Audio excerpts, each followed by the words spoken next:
Behind bars, shocking secrets from women inmates' lives. Don't miss out on more true crime stories. Hit subscribe, like, share, and join the conversation in the comments.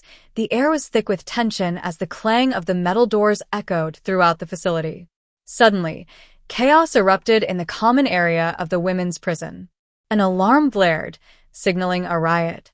Inmates scrambled, their faces masks of fear and fury, as guards rushed in to restore order.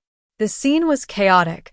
Shouts filled the air, while some inmates seized the opportunity to voice their frustrations about living conditions and treatment. In the midst of the chaos, an unexpected event occurred that would change everything.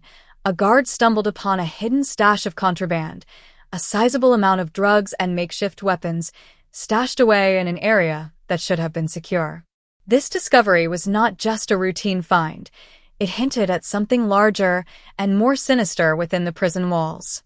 As the camera panned to the faces of terrified women and overwhelmed staff, the story took a gripping turn.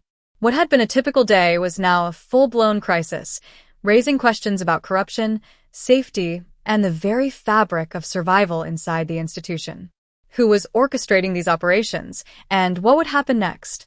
To understand the unfolding crisis, we take a step back to examine the life inside this women's prison, located in the heart of the U.S. The facility was built to house thousands of inmates, each with a unique story. The environment was structured but stressful. Daily routines included roll calls, work assignments, and limited recreation time. Many of the women here were struggling with past traumas, which they often shared with one another, creating unexpected bonds. Yet, it was clear that deeper issues lurked beneath the surface. As the days turned to weeks, little warning signs emerged. Rumors about drug smuggling, unexplained injuries, and even whispers of favoritism among the guards began to circulate. In interviews with the women, we heard stories of friendship and survival amidst chaos. But there were also accounts of betrayal and hardship as the daily pressure cooker environment threatened to boil over. The chapter concluded with a sense of foreboding. Inmates were growing restless, and something was about to snap. Unexpected tensions reached a breaking point as the prison staff initiated a surprise lockdown. Inmates were confined to their cells while guards conducted thorough searches. The mood was palpably tense. Whispers of a potential riot echoed through the walls. Many women feared that if they were found with contraband, they would face dire consequences. During one of these inspections, a kitchen worker approached a trusted guard. She revealed alarming secrets about the food being served. Expired ingredients and moldy bread were commonplace. Her bravery sparked hope for change, but also posed an immediate threat. If the information got out, it could lead to severe retaliation from both staff and inmates who had grown accustomed to the status quo. The search of a cell block resulted in shocking findings. A hidden stash of contraband right beneath the floorboards. The tension escalated as inmates were pulled from their cells for questioning, with accusations flying and alliances tested. The chapter ended with a clear sign that the prison was on the brink of an explosive confrontation. Amidst the escalating tensions, many inmates found solace in their unexpected friendships. These bonds often stood in stark contrast to the underlying dangers present in the facility. As we explored these friendships, it was evident that they provided vital emotional support. Notably, we met Sarah and Lisa, who formed a close companionship despite their troubled pasts. As they shared stories of their lives before prison, their laughter sometimes masked the pain. However, underlying their camaraderie was a palpable fear of the impending changes. During a routine meal, Sarah suddenly collapsed after eating what she suspected was contaminated food. The panic that followed exposed not only the fragility of the inmates' health, but also the systemic neglect that plagued the institution. In the chaos that ensued, the ripple effects of her collapse became a rallying point for the other women. Would this crisis prompt the administration to take action, or would it lead to further neglect? The chapter closed with all eyes turned to the medical staff. Would they respond adequately to Sarah's alarming condition? As the sun rose the next morning, the uncertainty of the previous day hung in the air. Sarah's condition had sparked outrage among the inmates, who demanded immediate change. The medical staff's slow response time had drawn ire, and the women were no longer willing to stay silent. A group of determined inmates led a peaceful protest inside the yard, chanting for better food quality and health care. Their voices echoed off the cold prison walls, a unified attempt to reclaim their agency within the calculated environment of control. The response from the guards was swift, with heightened tensions resulting in heavy-handed measures to disperse the crowd. During the protest, a well-known inmate, holding a crucial position among her peers, was pulled aside by a guard. The confrontation led to a startling admission about ongoing corruption within the ranks of the staff. The women watched, breathless, as secrets began to unfold in front of them. The chapter concluded with the realization that the issues ran deeper than anticipated, and the women's fight for rights was just beginning. As the protests continued, the prison administration scrambled to regain control. The chaotic atmosphere only heightened the inmates' determination to expose the truth. A series of investigations began, and whispers of corruption echoed throughout the facility. Witnesses began to recount moments of collusion between guards and inmates involved in smuggling operations. Some guards were allegedly receiving bribes to allow contraband into the prison. As the investigation unfolded, the need for change became increasingly critical. But for every detail unearthed, there were fears of retaliation haunting the women. The mounting pressure led to unexpected alliances. Sarah and Lisa took on the roles of spokeswomen for the group, helping to articulate the demands of the entire inmate population. Their courage inspired others, and soon a wider movement started gaining momentum. As tensions escalated, rumors circulated about a violent backlash from staff, adding urgency to the women's fight. Would the prison administration intervene, or would the situation spiral out of control?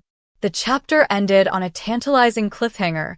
What would the response be when emboldened women confronted a broken system? In the wake of rising tensions, the prison became a battleground for power and control as the administration attempted to clamp down on the growing frustration. An increase in lockdowns and searches left the women feeling more isolated and desperate for change. In a powerful testimony, 2 inmates recounted their experiences with violence and intimidation from both their peers and the guards. They described nights spent in solitary confinement, where fear and loneliness consumed their thoughts.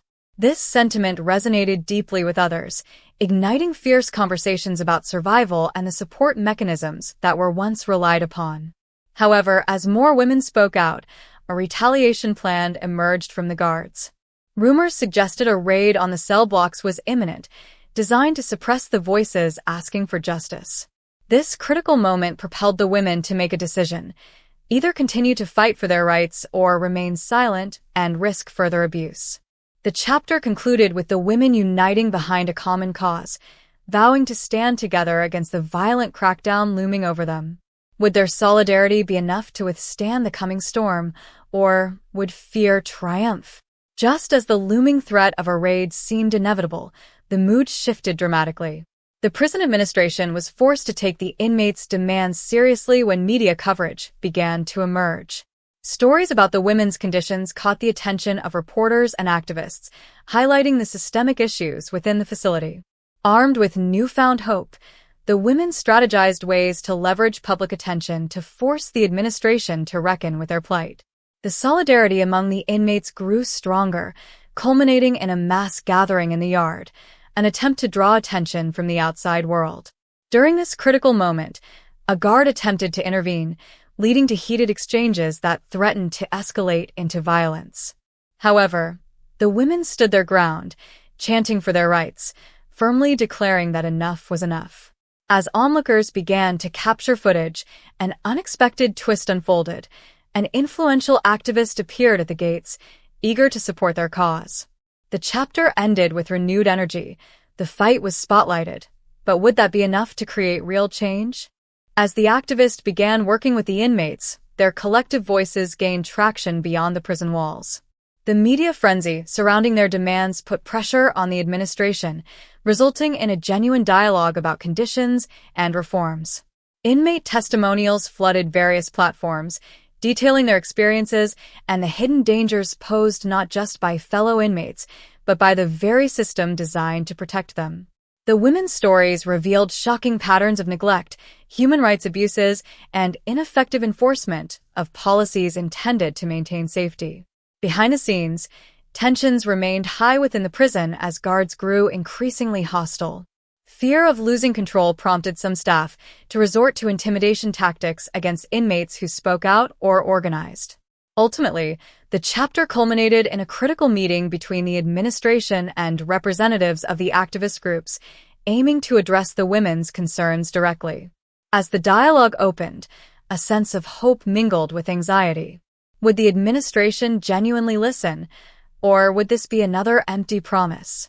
In the days that followed the pivotal meeting, the atmosphere within the prison began to shift. The administration implemented some temporary changes in response to media pressure, but the underlying issues lingered. Many women remained skeptical. Trust had eroded.